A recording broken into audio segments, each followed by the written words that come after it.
Welcome to NSU support. যদি আপনি উচ্চ মাধ্যমিক পাস করে আছেন এবং গ্র্যাজুয়েশনের কথা ভাবছেন, কিন্তু বর্তমানে কোনো কাজ বা অন্য কোনো প্রফেশনাল স্টাডি যেরকম টেকনিক্যাল বা মেডিকেল কোর্স করছেন, তাহলে আপনার স্বপ্ন পূরণ করতে চলেছে Netaji Subhas open university. Netaji Subhas open university একটি ইউজিসি রেকগনাইজড ডিস্টেন্স এবং open university. Netaji Subhas open university চালু করেছে তাদের নিউ এডুকেশন পলিসির অন্তর্গত 4 বছরের গ্র্যাজুয়েশন কোর্স, যেটি আপনি আপনার প্রফেশনাল কোর্সের সাথে সাথে কিন্তু করতে পারবেন। অর্থাৎ এই কোর্স করার জন্য কিন্তু আপনার কোনো রকম উপস্থিতি প্রয়োজন নেই, অর্থাৎ এটি সম্পূর্ণ ডিস্টেন্স কোর্স। আপনি একটি রেগুলার কোর্সের সাথে সাথে কিন্তু এই ডিস্টেন্স কোর্সটি করতে পারেন, ঠিক আছে। নেতাজি সুভাষ ওপেন ইউনিভার্সিটিতে যে ইউজি অর্থাৎ আন্ডার গ্র্যাজুয়েট প্রোগ্রাম, যেটিকে গ্র্যাজুয়েশন বলা হয়, সেটি কিন্তু অ্যাডমিশন স্টার্ট হয়ে গেছে 1 আগস্ট 2025 থেকে, এবং এর অ্যাডমিশন চলবে 30 আগস্ট 2025 পর্যন্ত। তো এই যে নেতাজি সুভাষ ওপেন ইউনিভার্সিটির অফিসিয়াল প্রসপেক্টাস নিয়ে চলে এসেছি। তো এই প্রসপেক্টাসে আমি আপনাদের সাথে ডিসকাস করতে চলেছি যে এই ইউনিভার্সিটিতে ভর্তি হতে গেলে খরচ কত, এবং এইচএসে কত নাম্বার থাকতে হবে, এবং কোন কোন বিষয়ে গ্র্যাজুয়েশন করানো হচ্ছে, ঠিক আছে। তো এখানে প্রসপেক্টাসে আপনি দেখতে পারবেন ইউজি অ্যাডমিশন একাডেমিক ইয়ার অর্থাৎ 2025-26 বর্ষে কিন্তু ভর্তি হতে চলেছে, এবং সেশন যেটি হতে চলেছে সেটা হচ্ছে জুলাই 2025 সেশন, ঠিক আছে। এই প্রসপেক্টাসে আপনি দেখতে পেয়ে যাবেন কোন কোন সাবজেক্টে এখানে গ্র্যাজুয়েশন করানো হচ্ছে। এখানে সাবজেক্ট নেম আছে দেখুন, বেঙ্গলি, ইংলিশ, ঠিক আছে। এবং এলিজিবিলিটিতে এখানে দেখতে পারেন যে কোন কোন সাবজেক্টে কত পার্সেন্টেজ অফ মার্কস লাগছে এবং কোন কোন বিষয়ে থাকতে হবে, ঠিক আছে। অর্থাৎ উচ্চ মাধ্যমিকে কোন কোন বিষয় থাকতে হবে। বেঙ্গলি অনার্স নিতে গেলে কিন্তু 10+2 উচ্চ মাধ্যমিকে আর্টস, কমার্স, সায়েন্স আপনি যে কোনো সাবজেক্টের হোক আপনি কিন্তু ভর্তি হতে পারবেন। 10+2 ভোকেশনাল, অর্থাৎ যারা ভোকেশনালে এইচএস দিয়ে থাকেন তারাও কিন্তু ভর্তি হতে পারছেন, ঠিক আছে।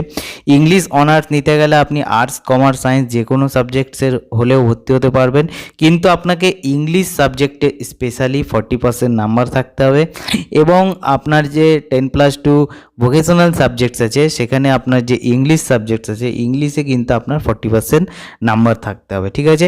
এবং যারা SC/ST আছে তাদের কিন্তু আলাদা করে 5% যে ছাড় গভর্নমেন্ট তরফ থেকে দেওয়া হয় সেটি কিন্তু আপনারা পেয়ে যাবেন যদি আপনি SC/ST ক্যান্ডিডেট হয়ে থাকেন, ঠিক আছে। এরপরে চলে আসছি BA history, BA political science, BA public administration, BA sociology. এই যে 4টি কোর্স আপনি দেখছেন, এই 4টি কোর্সের ক্ষেত্রে কিন্তু উচ্চ মাধ্যমিকে কোনো রকম পার্সেন্টেজের বাধ্যবাধকতা নেই। এখানে আপনি উচ্চ মাধ্যমিক 10+2 যে কোনো সাবজেক্টে যদি করে থাকেন তাহলে কিন্তু আপনি ভর্তি হতে পারছেন এই সাবজেক্টে, এবং কোনো পার্সেন্টেজের দরকার নেই। অর্থাৎ আপনি history, political science, public administration এবং সোশ্যোলজিতে অনার্স করতে চান, আপনাকে কিন্তু উচ্চ মাধ্যমিকে কোনো পার্সেন্টেজের দরকার নেই, শুধুমাত্র উচ্চ মাধ্যমিক পাস হলেই হবে, ঠিক আছে। এরপরে চলে আসছি science course, BSc mathematics, chemistry, zoology, বটানি, geography, ঠিক আছে। তো বিএসসি ম্যাথামেটিক্স করতে হলে আপনাকে ম্যাথে 50% নাম্বার থাকতে হবে উচ্চ মাধ্যমিকে। কেমিস্ট্রি অনার্স করতে হলে আপনাকে উচ্চ মাধ্যমিক কেমিস্ট্রিতে 40% নাম্বার থাকতে হবে। জুলজি অনার্স করতে হলে উচ্চ মাধ্যমিকে আপনাকে 50% নাম্বার থাকতে হবে বায়োলজিতে।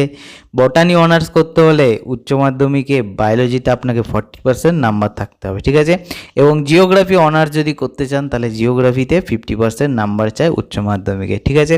এই হলো এর পরবর্তী আরেকটি কোর্সে যেটি হচ্ছে বিএ এডুকেশন। বিএ এডুকেশন করতে হলে আপনাকে 45% মার্কস চাই। আর্টস, সায়েন্স, ভোকেশনাল আপনি যে কোনো স্ট্রিমের যদি হন তো করতে পারেন, ঠিক আছে। এরপরে চলে আসছি ব্যাচেলার অফ কমার্স, যারা হচ্ছে কমার্স নিয়ে পড়ে তারা কিন্তু উচ্চ মাধ্যমিক পাস হলেই কিন্তু এই কোর্সে ভর্তি হতে পারছেন। এরপরে আছে বিএ ইকোনমিক্স। বিএ ইকোনমিক্সে ভর্তি হতে গেলে আপনারা কিন্তু যে কোনো সাবজেক্টসেই কিন্তু আপনারা ভর্তি হতে পারেন, ঠিক আছে। এরপরে চলে আসছি এই যে ইউজি কোর্সটা, এই যে 4 বছরের কোর্সটা, এটাই 4 ভাগে ভাগ করা হয়েছে। আগে কি হতো, ধরুন আপনি কোনো ইউনিভার্সিটিতে পড়ছিলেন ফার্স্ট ইয়ার এবং সেকেন্ড ইয়ার, আপনি কোনো কারণে আপনার ড্রপ দিয়ে দিয়েছেন, কোনো কারণে আপনি আপনার যে পড়াশোনাটা এগিয়ে নিয়ে যেতে পারেননি, তো ওই যে 2 বছরের জন্য আপনি কিন্তু কোনো এক্সট্রা সার্টিফিকেট পেতেন না। কিন্তু বর্তমানে এই যে 4 বছরের ইউজি কোর্স হয়েছে এটি কিন্তু খুবই ভালো।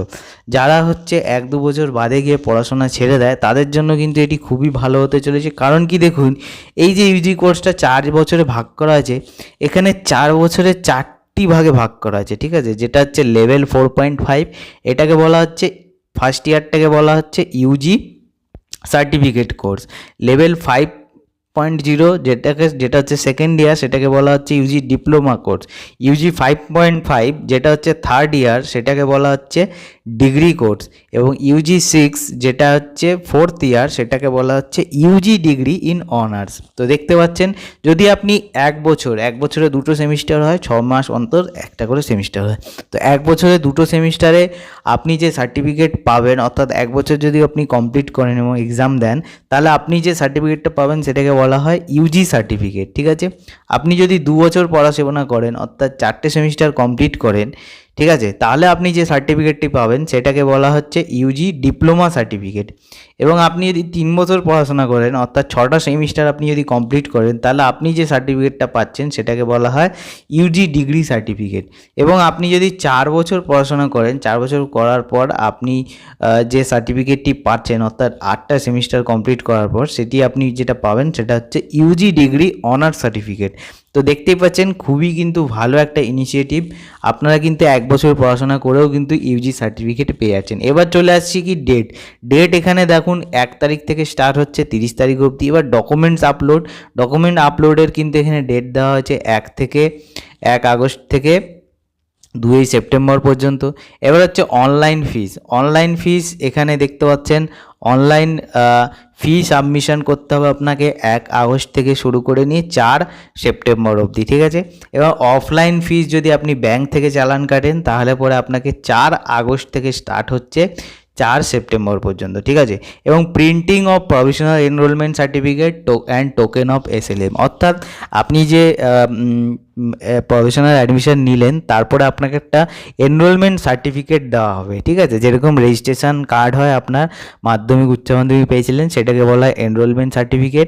এবং একটা হচ্ছে টোকেন অফ এসএলএম মানে কি, মানে হচ্ছে আপনার যে স্টাডি ম্যাটেরিয়াল হয়, যেটা ইউনিভার্সিটি থেকে দেওয়া হয়, স্টাডি ম্যাটেরিয়াল বা বই, সেই বইয়ের যে কপি হয়, সেই বইয়ের কপি নেওয়ার জন্য আপনাকে একটা টোকেন দেওয়া হয়, সেটাকে বলা হয় টোকেন অফ এসএলএম। ঠিক আছে, অর্থাৎ সেলফ লার্নিং ম্যাটেরিয়াল। ঠিক আছে, এটা দেওয়া হবে, এটা আপনাকে পাওয়া হবে টোকেনটা 10ই সেপ্টেম্বর থেকে 12ই সেপ্টেম্বর পর্যন্ত। ঠিক আছে, তো এই টোকেনটা নিয়ে পরবর্তীকালে আপনার যে নির্দিষ্ট স্টাডি সেন্টার আছে তাদের থেকে, সেখান থেকে কিন্তু নোটিশ দেওয়া হবে যে কবে আপনার বই দেওয়া হবে। তখন কিন্তু আপনাকে এই টোকেনটি নিয়ে যেতে হবে, তখন কিন্তু আপনি আপনার বইটি কালেক্ট করতে পারবেন। ঠিক আছে, এবার চলে আসছি যে অ্যাডমিশন ফি কত। ঠিক আছে, যেমন দেখুন বিএ বিকম যে কোর্সগুলি আছে, English, Bengali, history, political science, public administration, sociology, economics, education, commerce, এগুলিতে আপনার যে কোর্স ফি আছে সেটা হচ্ছে দুটো ভাগে ভাগ করা আছে। দেখুন পার্ট এ এবং পার্ট বি।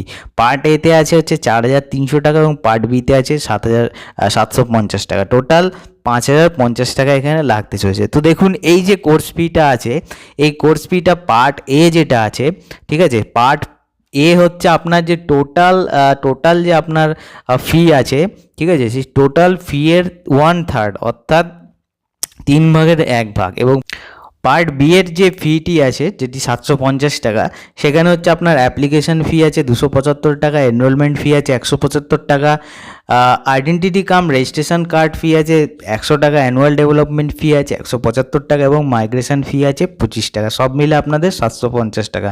তো 4,300 টাকা হচ্ছে আপনার 1/3 প্রোগ্রাম ফি এবং 750 টাকা হচ্ছে আপনার আদার্স ফি। সব মিলে হচ্ছে 5,050 টাকা। ঠিক আছে, এবং কেমিস্ট্রি এবং জুলজির জন্য লাগছে টোটাল 7,250 টাকা, জিওগ্রাফি বটানির জন্য লাগছে এখানে 7,050 টাকা, ম্যাথামেটিক্সের জন্য লাগছে 6,650 টাকা। ঠিক আছে, এই হলো এক্সাম ফি। এবার হচ্ছে জেনারেল ইনস্ট্রাকশানে এখানে আপনার দেখে নিতে হবে আপনার কি বলছে।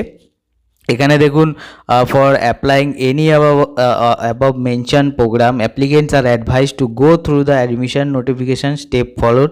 আপনাকে যে স্টেপ ফলো দেওয়া আছে ইউনিভার্সিটির যে অফিসিয়াল ওয়েবসাইট, সেটা আপনাকে ফলো করতে বলছে। এরপরে দেখুন, অ্যাডমিশান রিগার্ডিং কোনো ইনফরমেশান আপনাকে এই ওয়েবসাইটে পাওয়া যাবে। ওয়েবসাইটের নাম কি? ওয়েবসাইটের নাম হচ্ছে ug.wbnsuadmission.com, ঠিক আছে। এবং দেখুন মার্ক রিল্যাক্সেশন যেটি হচ্ছে SC/ST ক্যান্ডিডেটসদের জন্য as per government of West Bengal rule হিসাবে পাবেন, ঠিক আছে। অনলাইন অ্যাডমিশনের আগে আপনাকে সমস্ত কিছু যে এলিজিবিলিটি ক্রাইটেরিয়া সেগুলো আপনাকে দেখে নিতে হবে, যেটি আমি বললাম, ঠিক আছে। ইউনিভার্সিটি অ্যাকসেপ্টস অনলি ফিস অনলি থ্রু ব্যাঙ্ক চালান। যদি আপনি অফলাইনে পেমেন্ট করেন তাহলে আপনাকে কিন্তু ব্যাঙ্ক চালান কিন্তু এখানে আপনাকে করতে হবে, ঠিক আছে। তারপর হচ্ছে ডকুমেন্টস আপনাকে ঠিকঠাক আপলোড করতে হবে পোর্টালে, ঠিক আছে। ইনকমপ্লিট হলে কিন্তু আপনার অ্যাপ্লিকেশান ক্যান্সেল করে দেওয়া হবে। তারপর হচ্ছে আপনাকে ফিস পেমেন্ট করতে হবে ডেটের আগে। তারপরে আরও ডিটেলস এখানে দেখুন দেওয়া হয়েছে, এবং যে এই অ্যাডমিশনটি হবে সেটি কিন্তু প্রফেশনাল, ঠিক আছে। ফাইনাল অ্যাডমিশন কিন্তু আপনাকে সমস্ত কিছু স্ক্রুটিনি হওয়ার পরেই সেটা হবে ফাইনাল।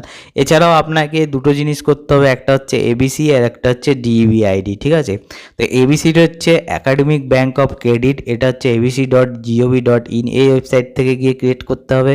এবং ডিবিআইডি যেটা ডিস্টেন্স এডুকেশনের জন্য দরকার, সেটা db.ubc.ac.in এই ওয়েবসাইট থেকে করতে হবে। এই দুটো আইডি কিন্তু আপনাকে আগে জেনারেট করতে হবে অ্যাডমিশন ফর্ম ফিল আপ করার আগে, ঠিক আছে। তো এই হলো ডিটেলস।